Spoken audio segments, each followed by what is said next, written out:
Hello everyone, welcome to value investors. पिछले 3 दिनों में 164 से भी ज्यादा कंपनीज ने अपने रिजल्ट्स को पब्लिश किया है और उनमें से ही हम कुछ मेजर कंपनीज के रिजल्ट्स का ओवरव्यू करेंगे और देखेंगे कि year on year and quarter on quarter company ने कैसी परफॉर्मेंस की है। तो चलिए शुरू करते हैं। ऑलराइट, तो जो पहली कंपनी है वो है मारुति सुजुकी। 2.5 लाख करोड़ से भी ज्यादा की इसकी मार्केट कैप है। जो लास्ट ट्रेडिंग प्राइस था वो था 8699। ईयर ऑन ईयर आप देख सकते हैं कि सेल्स में 25% की ग्रोथ हमें देखने को मिल रही है, ऑपरेटिंग प्रॉफिट में 82% की, नेट प्रॉफिट में 130% की और ईपीएस में भी 130% की ग्रोथ हमें देखने को मिल रही है। इसका रीजन यही है क्योंकि कंपनी के मटेरियल कॉस्ट में हमें कमी देखने को मिल रही है और ऑपरेटिंग प्रॉफिट मार्जिन में जंप देखने को मिल रहा है, जिसके चलते कंपनी के ईयर ऑन ईयर नंबर्स काफी अच्छे हमें देखने को मिल रहे हैं। साथ ही साथ सेल्स में भी काफी अच्छी इंप्रूवमेंट देखने को मिली है, क्योंकि जो सेमीकंडक्टर्स की जो शॉर्टेज हमें पहले देखने को मिल रही थी वो अब उतना देखने को नहीं मिल रही है। अगली जो कंपनी है वो है DCX systems. Market cap company की 2036 करोड़ रुपए की है, यानी कि कंपनी स्मॉल कैप कैटेगरी में आती है और जो लास्ट ट्रेडिंग प्राइस था वो है 211 रुपए। ईयर ऑन ईयर अगर मैं बात करूं तो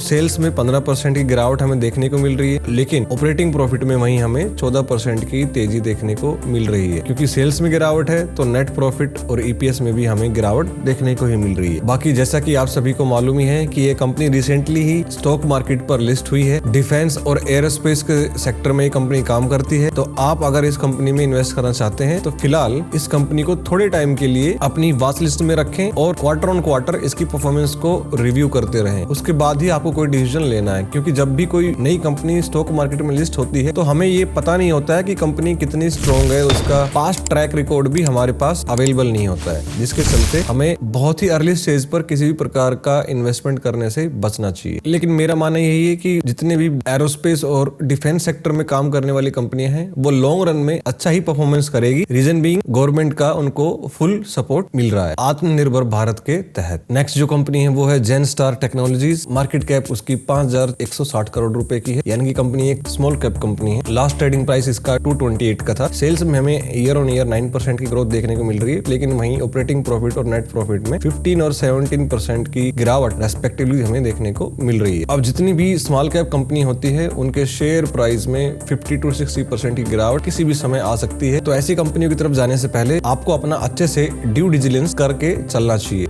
नेक्स्ट हम बात करने वाले हैं एक्सिस बैंक के बारे में। Last trading price axis bank का 910 रुपए का था और मार्केट कैप 2.5 लाख करोड़ से भी ज्यादा की है, यानी कि ये बैंक एक लार्ज कैप कैटेगरी में आता है। Sales, operating profit, net profit, EPS, अगर हम इन चारों फैक्टर्स को year on year and quarter on quarter दोनों ही तरह से कंपेयर करें तो हमें तेजी ही देखने को मिलेगी, यानी कि ये बैंक अच्छा खासा रेवेन्यू जनरेट कर रहा है और प्रॉफिट भी जनरेट कर रहा है। रिसेंटली ही एक्सिस बैंक ने सिटी बैंक के बिजनेस को भी ओवरटेक किया था, तो फ्यूचर में मुझे लगता है कि काफी अच्छा परफॉर्मेंस रहने वाला है इस बैंक का। इसको अगर आप अपने पोर्टफोलियो में ऐड करना चाहते हैं तो इसके बिजनेस को अच्छे से रिव्यू कर लीजिए। नेक्स्ट जो कंपनी है वो है रूट मोबाइल। कंपनी एक मिड कैप कैटेगरी में फॉल करती है और जो लास्ट ट्रेडिंग प्राइस था वो था 1230 रुपए। सेल्स में, ऑपरेटिंग प्रॉफिट में, नेट प्रॉफिट में और ईपीएस में ईयर ऑन ईयर हमें अच्छी खासी उछाल देखने को मिल रही है। क्वार्टर ऑन क्वार्टर भी कंपनी की हमें अच्छी परफॉर्मेंस देखने को मिल रही है। अपने highest ever net profit company ने पोस्ट किया है। लॉन्ग टर्म में इस कंपनी के लिए इन्वेस्ट करके चला जा सकता है। कोई भी इन्वेस्टमेंट डिसीजन लेने से पहले अपना ड्यू डिलिजेंस जरूर कर लें और बिजनेस स्टडी आपको जरूर करना है, क्योंकि लॉन्ग टर्म में सिर्फ वही बिजनेस सर्वाइव करेंगे जिनका बिजनेस मॉडल अच्छा है। और आपको अपने सर्कल ऑफ कॉम्पिटेंस को छोड़ना भी नहीं चाहिए, क्योंकि जब शेयर मार्केट में वॉलेटिलिटी आती है, यानी कि शेयर्स में उतार या चढ़ाव आता है, तो जब भी मार्केट में बड़ी गिरावट आए तो आप घबराने नहीं चाहिए एक अच्छी कंपनी के शेयर को खरीदने के लिए और अपने रुपी प्राइस को एवरेज करने के लिए। नेक्स्ट हम बात करने वाले हैं आईडीबीआई बैंक के बारे में। मार्केट कैप 57,000 करोड़ से भी ज्यादा का है। लास्ट जो प्राइस था वो 54 रुपए था। Year on year and quarter on quarter हमें इस बैंक का अच्छा ही परफॉर्मेंस देखने को मिल रहा है, लेकिन बैंकों के लिए सबसे बड़ी सरदर्दी क्या है वो है एनपीए, यानी कि नॉन परफॉर्मिंग एसेट्स। तो जब भी हम किसी भी बैंक में इन्वेस्ट करें हमें उसके एनपीए पर जरूर नजर डालनी चाहिए और अकॉर्डिंगली डिसीजन लेना चाहिए। नेक्स्ट जो कंपनी है वो है लेटेंट व्यू। रिसेंटली ही ये कंपनी स्टॉक मार्केट पर लिस्ट हुई है। डेटा एनालिटिक्स के फील्ड में ये कंपनी हमें काम करने को मिलती है। है। कंपनी का जो लास्ट ट्रेडिंग प्राइस था वो था 377। कंपनी ने अपना highest ever net profit post किया है दिसंबर क्वार्टर में। हमें year on year and quarter on quarter दोनों ही तरीके से कंपनी के sales, operating profit, net profit और ईपीएस में तेजी देखने को मिल रही है। अगर ये कंपनी आपके सर्कल ऑफ कॉम्पिटेंस में आती है तो आप इसमें इन्वेस्ट करके चल सकते हैं लॉन्ग टर्म के लिए। नेक्स्ट जो कंपनी है वो है HDFC असेट मैनेजमेंट कंपनी, जिसको हम म्यूचुअल फंड हाउस भी बोल सकते हैं। कंपनी को लिस्ट हुए 4 साल से ज्यादा का समय हो गया, लेकिन अभी तक हमें कोई खास परफॉर्मेंस देखने को मिली नहीं है। शेयर प्राइस में हमें कुछ खास तेजी देखने को अब तक नहीं मिली है। तो जो लोग ये समझते हैं कि आने वाले टाइम में स्टॉक मार्केट में इनफ्लो बढ़ने वाला है और उसी के चलते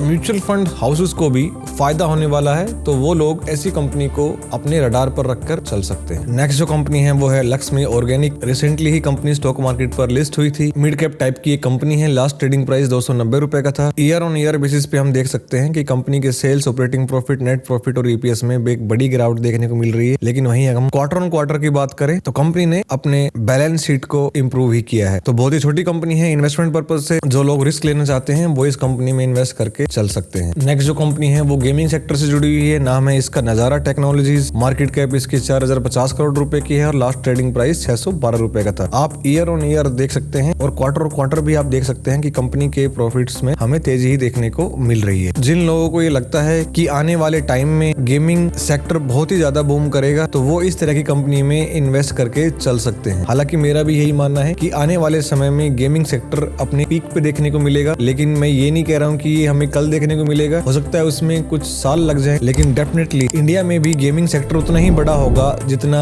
यूएसए या अदर कंट्रीज में हमें आज देखने को मिलता है। और सबसे बड़ा रेवेन्यू सोर्स भी गेमिंग सेक्टर ही बनेगा इंडिया में। लेकिन उसके लिए इस तरह की कंपनी को क्या करना होगा? उसके लिए इस तरह की कंपनी को एक ऐसा गेम बनाना होगा जो वर्ल्ड वाइड फेमस हो जाए, जैसे कि रॉकस्टार कंपनी बनाती है या फिर एक्टिविजन बनाती है कॉल ऑफ ड्यूटी। तो इस तरह के गेम्स इन कंपनियों को इजाद करने होंगे ओवर द पीरियड। नेक्स्ट जो कंपनी है वो है इंडस टावर्स कंपनी। एक लार्ज कैप की कैटेगरी में आती है। लास्ट ट्रेडिंग प्राइस इसका 170 रुपीज का था। रिजल्ट्स इसके मार्केट आवर्स के बाद ही पब्लिश हुए, तो मुझे लगता है इस कंपनी के शेयर प्राइस में बड़ी गिरावट आने वाली है कल। रीजन उसका यही है कि year on year and quarter on quarter दोनों ही तरह से कंपनी ने पुअर रिजल्ट्स को पोस्ट किया है। उसका सबसे बड़ा रीजन यही है कि वोडाफोन आइडिया, जिससे इनका 40% रेवेन्यू आता है, वो काफी लंबे टाइम से इंडस टावर्स को पेमेंट नहीं कर पाया है और डिफॉल्ट होने के कगार पर है, जिसके चलते इस कंपनी के फाइनेंशियल्स पर काफी बड़ा असर हमें देखने को मिल रहा है। जिन लोगों ने इस कंपनी में इन्वेस्ट किया हुआ है तो मुझे लगता है कि इस कंपनी से एग्जिट करने का टाइम आ गया है। वी नेवर नो, हो सकता है कंपनी वापस कर जाए फ्यूचर में, लेकिन अगर आप अपनी कैपिटल को एरोड करने से बचाना चाहते हैं तो इस कंपनी से एग्जिट कर जाइए। नेक्स्ट जो कंपनी है वो है पीडीलाइट इंडस्ट्रीज कंपनी। एडेसिव और सीलेंट्स के बिजनेस में डील करती है। ईयर ऑन ईयर हमें सेल्स में तो तेजी देखने को मिल रही है, लेकिन वहीं अगर हम नेट प्रॉफिट की बात करें तो year on year and quarter on quarter दोनों ही तरीके से कंपनी के नेट प्रॉफिट में हमें गिरावट ही देखने को मिल रही है। 1 लाख करोड़ से भी ज्यादा की कंपनी की मार्केट कैप है और जो लास्ट ट्रेडिंग प्राइस था वो था 2382 रुपीज का। लेकिन कंपनी के फंडामेंटल्स काफी स्ट्रॉन्ग है। मार्केट में उतार चढ़ाव तो लगा ही रहता है। जो लोग लॉन्ग टर्म का विजन रखते हैं वो इस कंपनी में इन्वेस्ट करके चल सकते हैं। अगली जो कंपनी है वो है टीवीएस मोटर्स। 46,000 करोड़ के आसपास की कंपनी की मार्केट कैप है। लास्ट ट्रेडिंग प्राइस 984 रुपीज का था। सेल्स में हमें ईयर ऑन ईयर 22% की ग्रोथ देखने को मिल रही है। वहीं नेट प्रॉफिट में 28% की ग्रोथ हमें देखने को मिल रही है। धीरे धीरे टू व्हीलर सेगमेंट में भी ईवी का दबदबा बढ़ते ही जा रहा है। अगर आपको लगता है कि टीवीएस मोटर लॉन्ग टर्म में एक अच्छा परफॉर्मेंस दे सकता है तो आप इस कंपनी को अपने इन्वेस्टमेंट के लिए कंसीडर कर सकते हैं। नेक्स्ट जो कंपनी है वो है तत्व चिंतन फार्मा कंपनी। स्पेशलिटी केमिकल्स के बिजनेस में डील करती है। कंपनी की जो मार्केट कैप है वो है 4,816 करोड़ और जो लास्ट ट्रेडिंग प्राइस था वो था 2,171 रुपए का। ईयर ऑन ईयर हमें सेल्स में 15% की ग्रोथ देखने को मिल रही है, लेकिन वहीं अगर हम ऑपरेटिंग प्रॉफिट, नेट प्रॉफिट की बात करें तो हमें बड़ी गिरावट देखने को मिल रही है। कंपनी का साइज मार्केट कैप के हिसाब से काफी छोटा है, तो इस तरह की कंपनियों के शेयर के प्राइस में काफी बड़ी गिरावट हमें देखने को मिल सकती है ओवर द टाइम। कुछ लोगों के पोर्टफोलियो में ये कंपनी आईपीओ के ही टाइम से अवेलेबल होगी तो वो इस कंपनी को होल्ड करके चल सकते हैं। बाकी अभी आप इस कंपनी में किसी भी प्रकार से इन्वेस्टमेंट करने का मन ना बनाए। नेक्स्ट जो कंपनी है वो है सोना BLW कंपनी। ऑटोमोटिव सेक्टर से बिलोंग करती है। 25,000 करोड़ से भी ज्यादा की कंपनी की मार्केट कैप है। लास्ट ट्रेडिंग प्राइस 433 था। आप देख सकते हैं कंपनी ने अपने हाईएस्ट एवर रिजल्ट्स पोस्ट किए हैं। नेट प्रॉफिट में भी 24% हमें ईयर ऑन ईयर ग्रोथ देखने को मिल रही है। जिन लोगों को ये लगता है कि फ्यूचर में ऑटोमोटिव सेक्टर और भी ज्यादा बूम करेगा तो वो इस कंपनी को अपनी इन्वेस्टमेंट के लिए कंसीडर कर सकते हैं। हैं। और लास्ट जो कंपनी है वो है SBI कार्ड्स। 70,000 करोड़ से भी ज्यादा की कंपनी की मार्केट कैप है और लास्ट ट्रेडिंग प्राइस था वो था 745 रुपीज का। ईयर ऑन ईयर हमें काफी अच्छा परफॉर्मेंस देखने को मिल रहा है। सेल्स में 21%, ऑपरेटिंग प्रॉफिट में 79%, नेट प्रॉफिट में 32% की ग्रोथ हमें देखने को मिल रही है। अब चूंकि SBI कार्ड्स क्रेडिट कार्ड के बिजनेस में डील करती है, तो जिन लोगों को ये लगता है कि क्रेडिट कार्ड फ्यूचर में भी बहुत ही ज्यादा यूज की जाएंगे लोगों के द्वारा, तो वो लोग इस कंपनी में इन्वेस्ट करके चल सकते हैं, क्योंकि जितना ज्यादा एक्सपेंस किया जाएगा क्रेडिट कार्ड के माध्यम से, SBI कार्ड को भी अकॉर्डिंगली उसी प्रोपोर्शन में अच्छा खासा बेनिफिट होता ही रहेगा। अब देखिए, जितनी भी कंपनी के नंबर्स का मैंने ओवरव्यू किया है, मैंने आपको ये नहीं कहा है कि आपको इन कंपनी में इन्वेस्ट करना है। आपको इन कंपनीज के बिजनेस मॉडल को समझना है, उसके क्वार्टरली रिजल्ट्स को गो थ्रू करना है और उसके बाद ही किसी भी प्रकार का इन्वेस्टमेंट करने का डिसीजन